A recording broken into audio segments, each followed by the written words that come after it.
समुद्र मंथन की कहानी। बहुत समय पहले की बात है। देवता और असुरों के बीच हमेशा युद्ध होता रहता था। एक बार असुरों ने देवताओं को युद्ध में हरा दिया।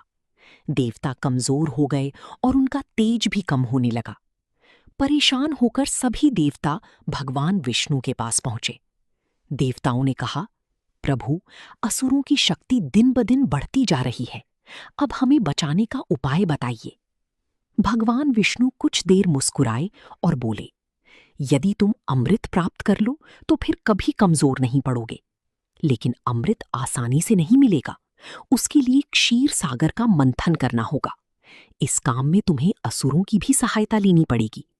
देवता हैरान हो गए। उन्हें असुरों पर बिल्कुल भरोसा नहीं था, लेकिन बड़े उद्देश्य के लिए उन्हें ये कठिन निर्णय लेना पड़ा।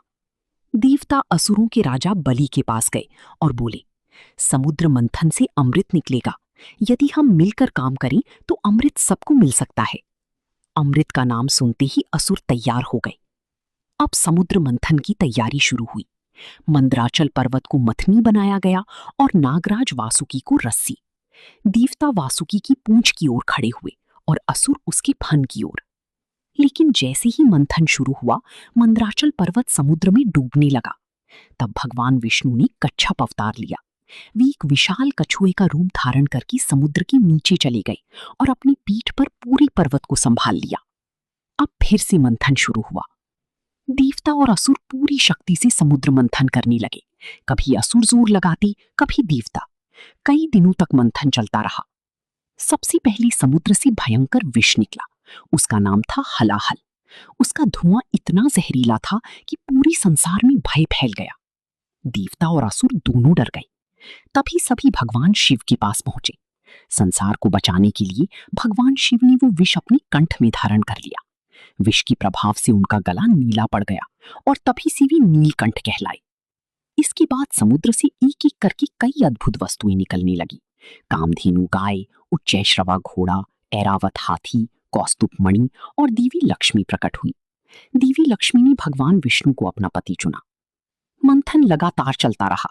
आखिरकार भगवान धन्वंतरी अपने हाथों में अमृत कलश लेकर प्रकट हुए। अमृत देखते ही असुर उसे छीनकर भाग गए। देवता चिंतित हो गए। तब भगवान विष्णु ने मोहिनी का रूप धारण किया।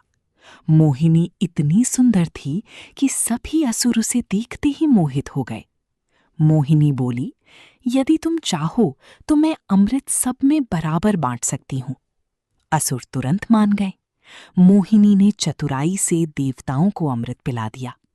एक असुर, जिसका नाम राहु था, देवताओं के बीच बैठकर अमृत पीने लगा। लेकिन सूर्य और चंद्रमा ने उसे पहचान लिया।